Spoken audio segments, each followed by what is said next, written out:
ఓం శుక్లాం వరధరం విష్ణుం శశివర్ణం చతుర్భుజం ప్రసన్నవదనం ధ్యాయేత్ సర్వవిఘ్నోపశాంతయే. ఓం గురుబ్రహ్మ గురుర్విష్ణుః గురుదేవో మహేశ్వరः గురు సాక్షాత్ పరబ్రహ్మ తస్మై శ్రీ గురవే నమః. ఓం వ్యాసాయ విష్ణురూపాయ వ్యాసరూపాయ విష్ణవే నమో వై బ్రహ్మనిధయే వాసిష్ఠాయ నమో నమః. నారాయణం నమస్కృత్య నరం చైవ నరోత్తమం దేవీం సరస్వతీం వ్యాసం తతో జయముదీరయేతు. హరి ఓం. ప్రియ భగవద్బంధువులారా, ఆస్తిక మహాశయులారా, విష్ణు పురాణానికి మనం స్వాగతం పలుకుతూ, ఆత్మానం రథనం విద్ధి శరీరం రథమేవతు బుద్ధింతు సారథం విద్ధి మనః ప్రగ్రహమేవచ. మన ఆత్మ, మన శరీరము, మన బుద్ధి, మన మనస్సు ఇవి అన్నీ కూడా ఒక రథంలాగా మారితే ఆ రథాన్ని అధిరోహించినటువంటి శ్రీమన్నారాయణుడు మనకి సద్బుద్ధిని సద్గతులను కలుగుజేయుగాక అని మరొక్కసారి మనం స్మరణలోకి తెచ్చుకుంటూ విష్ణు పురాణం 15వ అధ్యాయంలో ఖండు ప్రమ్లోచ వారి ఘట్టం దగ్గర మనం ఉన్నాం. ప్రచేతసులు ధర్మబద్ధమైనటువంటి మార్గాన్ని ఎంచుకొని విష్ణువు కోసం 10,000 సంవత్సరాల కాలం పాటు సముద్ర జలాలలో ఉండి తపస్సు చేసి విష్ణువు సాక్షాత్కరించిన తర్వాత తన తండ్రి అయినటువంటి ప్రాచీన బరిహి చెప్పినటువంటి ధర్మబద్ధమైనటువంటి ప్రజావృద్ధిని చేయాలి అనేటటువంటి కోరిక మాకు కలిగి మేము మీకోసం తపస్సు చేశాం స్వామి, దానికి తదనుగుణమైనటువంటి వరాన్ని మాకు ప్రసాదించు అంటే విష్ణువు ఆ వరాన్ని ఇచ్చిన తర్వాత ఈ ప్రచేతసులు భూమి మీదకి వచ్చేసరికి ఉండేటటువంటి వాతావరణాన్ని అంతటినీ కూడా చూచి చాలా కోపావేశం చెందినటువంటి వారై ప్రజాక్షయం వృక్షముల వలన కలుగుతున్నది అని ఆ వృక్షాలన్నింటినీ కూడా వారి తాలూకా కోపంలోంచి వచ్చినటువంటి వాయుదేవుడు, అగ్నిహోత్రుడు వృక్షాలు అన్నింటినీ కూడా వాయువు పెకలించి వేస్తే అగ్నిహోత్రుడు కాల్చివేశాడు. ఆ సందర్భంలో మొత్తం వృక్షాలన్నీ కూడా భూమి మీద మాయమైపోతే చికాకు అవుతుందని, అంతవరకు రాజు లేనటువంటి రాజ్యాన్ని పరిపాలించినటువంటి సోముడు అంటే చంద్రుడు ఆ ప్రచేతసుల దగ్గరికి వెళ్ళి వారిని వారించి, మీకు కలిగినటువంటి ఇబ్బందికి నేను క్షమాపణ చెబుతూ మీరు చేయదలిచినటువంటి కార్యానికి నేను ఒక మార్గాన్ని మీకు నిర్దేశించాను. నేను భవిష్యత్ కాలాన్ని దర్శనం చేసినటువంటి వాడిని. ప్రజావృద్ధి చేయాలి అంటే మీకు భార్య కాగలసింది మారీష అనేటటువంటి కుమార్తె. ఆ మారీష అనేటటువంటి అమ్మాయి, ఆ మారీష నుంచి దక్షుడు ఉద్భవించి దక్ష ప్రజాపతి పుడతారు. పుట్టిన తర్వాత దక్షుడు నుంచి విశేషమైనటువంటి ప్రజావృద్ధి జరుగుతుంది.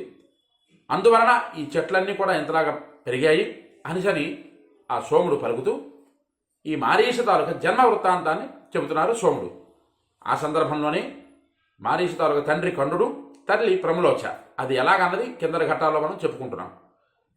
ప్రమ్లోచ ఖండు చేసేటటువంటి మహాతపస్సుని నివారించడానికై దేవరాజు అయినటువంటి ఇంద్రుడు ఒక అప్సరస, ప్రమ్లోచ అనే అప్సరసని వినియోగించితే ఆ అప్సరస యందు మోహానికి గురైనటువంటి ఖండు విషయ వాసనలకి లోనై కొన్ని వందల సంవత్సరాల కాలం పాటు ప్రమ్లోచతో ఆ మందర పర్వత గుహలలో కలిసి ఉన్నాడని, తర్వాత ఆ ప్రమ్లోచకి ఖండుడికి చాలా కొన్ని వందల సంవత్సరాల కాలం పాటు ఆ కామోపభోగాలని అనుభవించేటటువంటి ఖండుడికి ఇక నిత్యకర్మలు జ్ఞాపకానికి రావడానికి, ఆ నిత్యకర్మల జ్ఞాపకానికి వచ్చేసరికి ప్రమ్లోచ ఖండుని అడుగుతుంది, ఇన్ని వందల సంవత్సరాల తర్వాత నీకు నిత్యకర్మ జ్ఞాపకం వచ్చిందని. ఆ సందర్భంలో ఖండు ఇది నిజమేనా అని ప్రమ్లోచకి అడిగి తెలుసుకొని తను చేసినటువంటి తప్పుని తెలుసుకొని తనని తాను నిందించుకుంటూ ప్రమ్లోచని ఏమీ అనకుండా శపించకుండా భయపడుతున్నటువంటి ప్రమ్లోచ యందు కోపంగా మాట్లాడి ఇక్కడి నుంచి వెళ్ళిపో అని గట్టిగా అరిచేసరికి ప్రమ్లోచ అక్కడి నుంచి బయలుదేరి వెళ్ళేటటువంటి సందర్భం దగ్గర మనం ఆపుకున్నాం. అయితే ఇక్కడ ఈ ప్రమ్లోచ ఖండుడి దగ్గర నుంచి బయలుదేరేటటువంటి ఘట్టం, ఆ సందర్భంలో ప్రమ్లోచ యందు కోపాన్ని పూరినటువంటి ఖండుడి తాలూకా మాటలు తెలుసుకొని కోపంలో ప్రమ్లోచని ఒక 4 మాటలు ఆడాడే తప్ప ఖండు శపించలేదు. ఆ శాపానికి గురి కాకముందే ప్రమ్లోచ అక్కడి నుంచి గబగబా వెళుతూ కిందరి ఘట్టంలో ఆఖరి శ్లోకం చెప్పుకున్నాం. వృక్షాద్ వృక్ష యజౌ బాల తదగ్రారుణ పల్లవై నిర్మాణ నిర్మాణ గాత్రాన్ని గలత్స్వేద జలానివై. ఇక్కడ కిందటి ఆ వీడియోలో ఆఖరి శ్లోకంగా చెప్పుకున్నాం. ప్రములోచ ఖండుడు తాలూకా కోపానికి ఎక్కడ బలవుతానో, ఇంకా ఉంటే ఖండుడు శపిస్తాడేమో అనేటటువంటి భయం చేత భయకంపితురాలై వణికిపోతూ తన శరీరం నుంచి చెమట బిందువులు రాలుతూ ఉండగా ఆవిడ వృక్షాత్ వృక్షం యజౌ, చెట్టు నుంచి చెట్టుకి పాక్కుంటూ ఎగురుకుంటూ తన తాలూకా శరీరం నుంచి వచ్చినటువంటి ఆ స్వేద రంధ్రాల నుంచి వచ్చినటువంటి స్రవించేటటువంటి చెమట బిందువులను చెట్టు తాలూకా కెంజాయి చిగుళ్లతో తుడుచుకుంటూ ఆ బాల చెట్టు నుంచి చెట్టుకు అడుగు వేసుకుంటూ వెళ్ళిపోయింది అని ఇక్కడ ఆ ఘట్టం దగ్గర కింద వీడియోలో మనం ఆపుకున్నాం. ఇక్కడ నుంచి చక్కగా ఈ మారీష అనేటటువంటి అమ్మాయి ఆవిడ ఎలా పుట్టింది అనేటటువంటిది ఇక్కడ చెబుతున్నారు పరాశరుడు వాళ్ళు. ఈ మారీష వృత్తాంతాన్ని మనం ఎందుకు తెలుసుకోవాలి?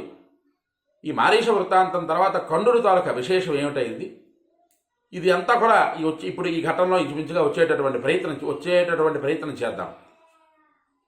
ఋషీణ యస్తదా గర్భస్థస్య దేహ సమాహిత నిర్జగావ సురో నరో మాశ్చ స్వేదరూపి తదంగత. ఈ ఘట్టంలో మొదటి శ్లోకం. ఇక్కడ ఋషి ఆమె శరీరంలో నిక్షిప్తం చేసినటువంటి గర్భం ఆమె శరీరం నుంచి రోమాల నుంచి చెమట రూపంలో బయటకు వచ్చేసింది. ఇన్ని వందల సంవత్సరాల కాలం పాటు ఖండుడు ప్రములోచ వీరిద్దరూ కూడా చక్కగా దాంపత్య బంధాన్ని అనుభవించారని ఈ శ్లోకంలో మనకి తెలుస్తున్నది. ఆ దాంపత్య బంధంలోనే ఈ ఖండుడు ఆ ప్రములోచ శరీరంలో తన తాలూకా శక్తిని ప్రవేశింపజేసి, చూడండి జాగ్రత్తగా, ఋషీనా యస్తదా గర్భస్థస్య దేహే సమాహిత, గర్భస్థస్య దేహే సమాహిత. ఋషి ఆమె శరీరంలో నిక్షిప్తం చేసి ఉంచినటువంటి గర్భం,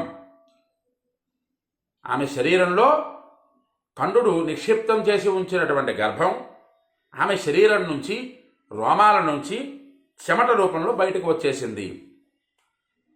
ఇక్కడ ఈ పుట్టబోయేటటువంటి ప్రచేతసుల తాలూకా భార్య తల్లి గర్భవాసం చెయ్యలేదు.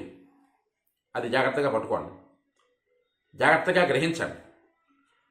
ఈ మారీష తాలూకా వృత్తాంతం ఇంకా వేరే విషయంలో మనం చెప్పుకుందాం. ఈ వచ్చేటటువంటి ఎదర ఘట్టాలలో ఇంకా మారీష పూర్వజన్మ వృత్తాంతం కూడా వస్తుంది.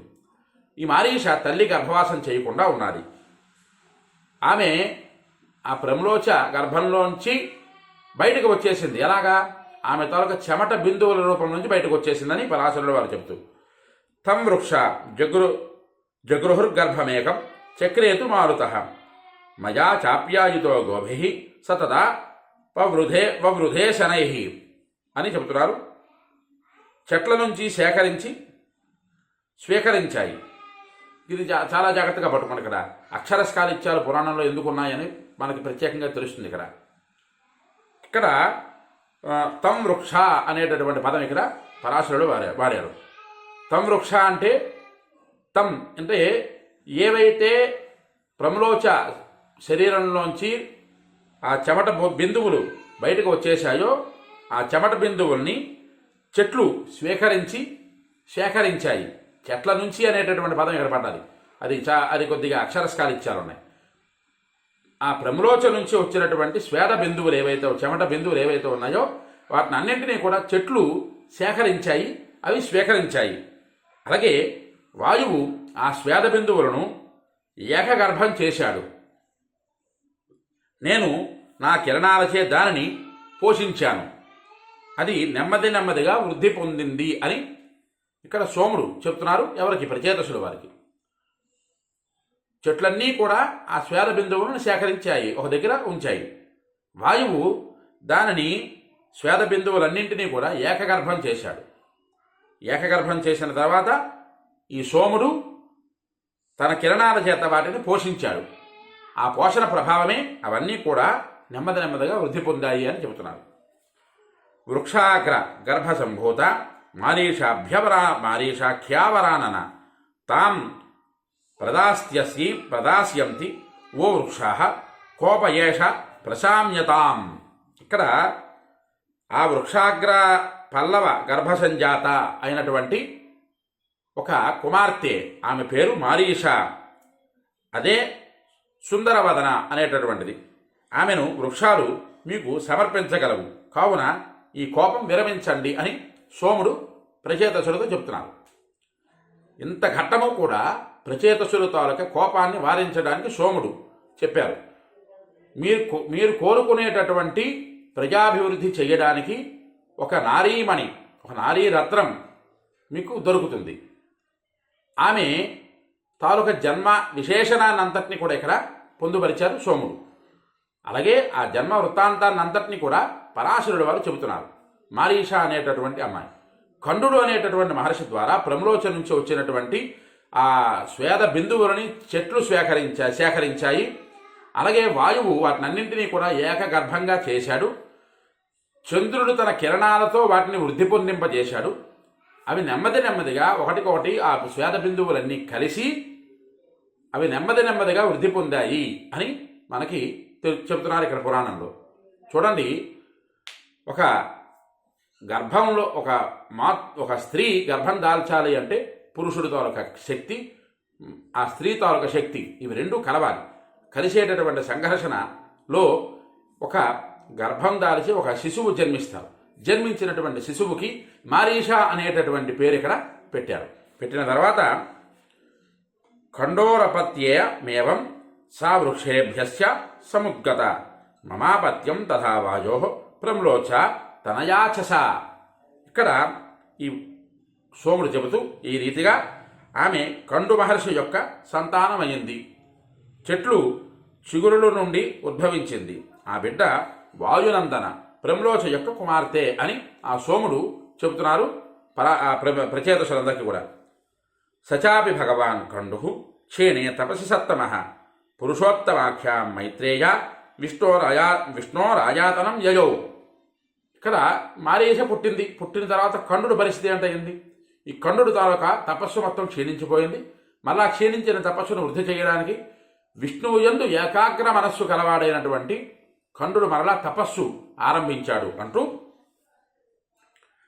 తత్రైకాగ్ర మతిర్భూత్వా చకార ఆరాధనం హరేః బ్రహ్మపారమయం కుర్వన్ జపమేకాగ్రమానస ఊర్ధ్వబాహుర్మహాయోగి స్థిత్వాసౌ భూపనందనాహ అని చెప్తున్నారు సోములు. ఇక్కడ ఈ చంద్రుడు ప్రచేతసుల వారికి చెబుతూ ఈ ఖండు తాలూకా వివరం పూర్తి చేస్తూ, ఈ ఖండు క్షీణించినటువంటి తపశ్శక్తి పోయింది కదా, మరలా దాన్ని వృద్ధి చెందించడానికి ఆ మహాయోగి విష్ణువు కోసం తపస్సు చేస్తూ చేతులు పైకెత్తి నిలచి ఏకాగ్ర మనస్కుడై సమస్తం బ్రహ్మమయంగా భావిస్తూ విష్ణువుయందు అర్పించిన చిత్తంతో హరిని ఆరాధించాడు అని ఆ సోముడు చంద్రుడు ఇలా చెబుతూ ఉండగా ఇక్కడ ప్రచేతసులు కథాగమనంలో వెళుతూ చంద్రుడు చెబుతున్నాడు కథ. మనం కింద ఘట్టాలలో చెప్పుకున్నట్టుగానే పరాశరుడు వారి కథ చెబుతూ ఉంటుండగా ఎక్కడ ఆపి ఏ ప్రశ్న వెయ్యాలో మైత్రేయ మహర్షి ప్రశ్న వేశారు. కానీ ఇక్కడ పరాశరుడు వారి కథాగమనంలోనే ఆ సోముడు చెబుతున్న వృత్తాంతంలోనే ప్రచేతసులు వారు అందరూ కూడా అక్కడ సోముడిని ఆపారు. ఎక్కడ ఆపారు? ఖండు ప్రమ్లోచ తాలూకా శక్తి వలన తర్వాత మారీష అనేటటువంటి ఒక అద్భుతమైనటువంటి స్త్రీ జన్మించింది. తల్లి గర్భవాసం చేయకుండా చెట్ల నుంచి జన్మించింది. ఆ చెట్లన్నీ కూడా ఆ మారీష అనేటటువంటి తన కుమార్తెని ప్రచేతసుడికిచ్చి వివాహం చేస్తారు అంటూ చెబుతూ ఉంటుండగా ఈ ఖండు మరలా తన తాలూకా తపశ్శక్తిని పెంపొందించుకోవడం కోసం విష్ణువు కోసం మనస్సు ఏకంగా కూడా విష్ణువుకే అర్పించేసి మరలా తపస్సుని మొదలుపెట్టారు అంటూ ఉంటుండగా అక్కడ ప్రచేతసులు వారు సోముణ్ణి ఆపారు. మహాభాగా ఒక్క నిమేషం మాత్రం ఆగు అంటూ ఈ ప్రచేతసులు సోముణ్ణి అడిగినటువంటి చక్కనైనటువంటి ప్రశ్న, ఈ ప్రశ్న ఏమిటన్నా తెలుసుకొని ఈ ఘట్టం ఆపుకుందాం. బ్రహ్మపారం మునేహే శ్రోతుమిచ్చామః పరమం స్తవం జపత ఖండూనా దేవో ఏనారాధ్యత కేశవ. ఈ ఖండు తపస్సు చేశారన్నారు కదా, చేతులు పైకెత్తి నిలబడి చక్కగా ఏకాగ్రమైనటువంటి మనస్సుతో సమస్తం బ్రహ్మమయమే అని తలచి కండుడు తపస్సు చేశారు కదా, ఆ తపస్సు చేసినటువంటిది విష్ణువు కోసం, కేశవుని కోసం కదా. ఆ కండుడు చేసినటువంటి, ఆ కేశవుణ్ణి చేసినటువంటి, ధ్యానించినటువంటి ఆ బ్రహ్మసార పరమస్థవాన్ని మాకు వివరించండి అని ప్రచేతసుల వారు అడుగుతున్నారు. ఎవరికి అడుగుతున్నారు? చంద్రుడిని అడుగుతున్నారు. ఆ చంద్రుడు చెప్పినటువంటి పరమాద్భుతమైనటువంటి స్తోత్రం ఇంచుమించుగా 6 శ్లోకాలు, 6 ఎక్కువ కాదు, 6 శ్లోకాలలో ఖండుడు అనేటటువంటి మహర్షి ఆ విష్ణువు కోసం చేసినటువంటి స్తోత్రం పరమాద్భుతమైనటువంటి స్తోత్రం. ఈ పరమాద్భుతమైనటువంటి స్తోత్రాన్ని విని ఎవరైతే దాన్ని జీవితానికి అన్వయం చేసుకుంటారో వారికి ఖచ్చితంగా ఎలాంటి సంశయము లేకుండా విష్ణువు తాలూకా సాక్షాత్కారం లభిస్తుందని, అలాగే విష్ణువు తాలూకా సంపూర్ణ కృపా కటాక్ష వీక్షణాలు కలుగుతాయి సుమా అని వచ్చేటటువంటి ఎదరఘట్టంలో మనం చెప్పుకుందాం. అంతవరకు ఈ వీడియోలను అందరూ ఫాలో అవుతూ ఉండండి. ఎవరికి వీడియో నచ్చుతుందో వారందరూ కూడా లైక్ చేయండి, షేర్ చేయండి, కామెంట్ చేయండి. మీ అమూల్యమైన మాటలని కామెంట్ రూపంలో పంపించండి. అలాగే ఈ యూట్యూబ్ ఛానల్ని సబ్స్క్రైబ్ చేసుకుని ఆదరిస్తారని మరీ ఆశిస్తూ హరి ఓం స్వస్తి.